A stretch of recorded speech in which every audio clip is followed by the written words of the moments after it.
दिल्ली में प्रदूषण बेहद खतरनाक लेवल पर बना हुआ है। मंगलवार सुबह 7 बजे दिल्ली के कई इलाकों में एयर क्वालिटी इंडेक्स यानी कि AQI 500 से ऊपर रिकॉर्ड किया गया।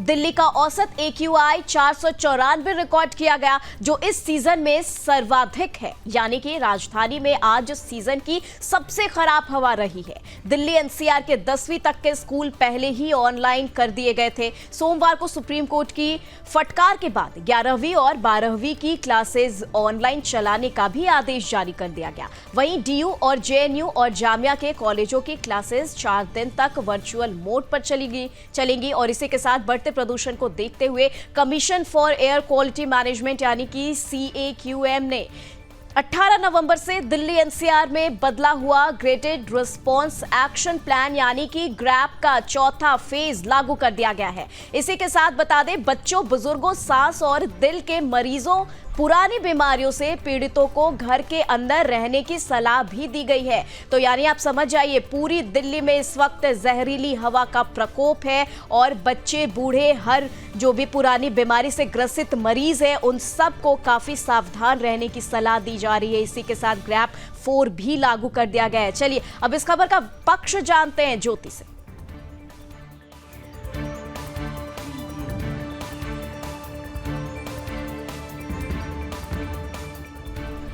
तो चलिए अब खबर का पक्ष आपको बताते चले कि दिल्ली में बढ़ते प्रदूषण को देखते हुए दिल्ली के पर्यावरण मंत्री गोपाल राय ने केंद्र सरकार को चिट्ठी लिखकर आर्टिफिशियल रेन करवाने की मांग रखी है।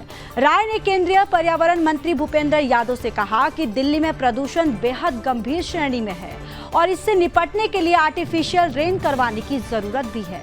ये मेडिकल इमरजेंसी है। वहीं सुप्रीम कोर्ट ने दिल्ली NCR की अदालतों को वर्चुअल सुनवाई करने को कहा। साथ ही सुप्रीम कोर्ट ने वकीलों को वर्चुअल पेश होने के निर्देश भी दिए।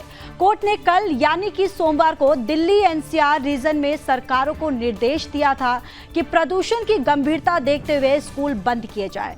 AQI का लेवल जो है वो कम करने के लिए graded response action plan stage 3 और स्टेज 4 के सभी जरूरी प्रतिबंध लागू किए जाए। साथ ही हिदायत भी दी कि कोर्ट इजाजत के बगैर ग्रैप स्टेज 4 के प्रतिबंध नहीं हटेंगे, भले ही AQI 300 के नीचे क्यों ना आ जाए। अब आपने खबर का पक्ष समझा, अब इस खबर का विपक्ष क्या कहता है वो आपको बताएंगी मेरी सहयोगी मनीषा।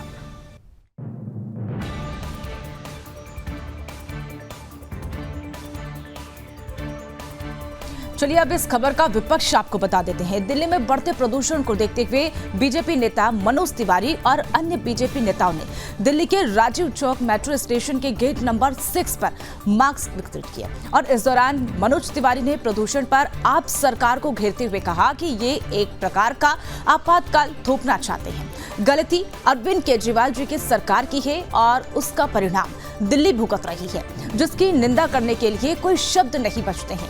मेरा मानना है कि अब सबको जागना चाहिए। आम आदमी पार्टी के भरोसे दिल्ली की जो बदहाली हुई है उसको शब्दों में बयां कर पाना मुश्किल हो सकता है।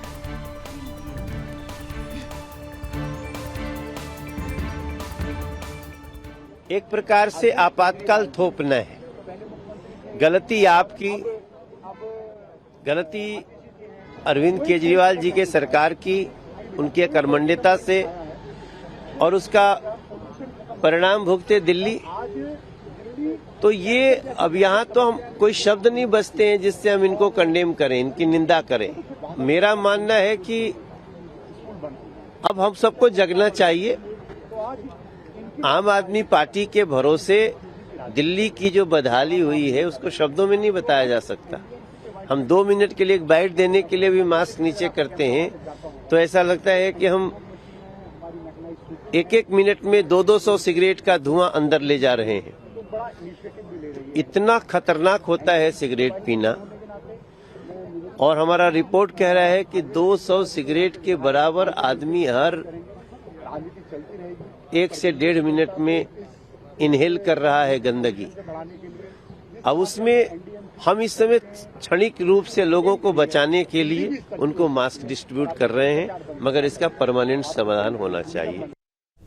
तो देखिए, आपको बता दें, यहाँ पर जहरीली हवा को लेकर अब राजनीति भी शुरू हो गई है। अब यहाँ पर आम आदमी पार्टी सवालों के घेरे में खड़ी हो गई है, क्योंकि कहीं ना कहीं प्रदूषण जो है वो बढ़ता ही नजर आ रहा है दिल्ली में, और अब तक इसका कोई सॉल्यूशन एक नहीं निकल पाया है। ये भी देखने वाली बात है, क्योंकि आम आदमी पार्टी काफी दिनों से सत्ता में है, लेकिन इसके बावजूद भी अभी भी दिल्ली की जो AQI लेवल है, जो एयर क्वालिटी इंडेक्स है, वो खराब से खराब श्रेणी में पहुंचती नजर आ रही है। और इसी के साथ देखिए, स्कूल कॉलेज हो या फिर सुप्रीम कोर्ट के फैसले हो, हर कुछ अब वर्चुअली करने का ये ऐलान कर दिया गया है। अब क्लासेस भी ऑनलाइन होंगी, वहीं अब कोर्ट में भी जो सुनवाई होनी है वो भी ऑनलाइन तरीके से ही की जाएगी। तो आप देख रहे हैं किस तरीके से दिल्ली की स्थिति जो है वो बनी हुई है।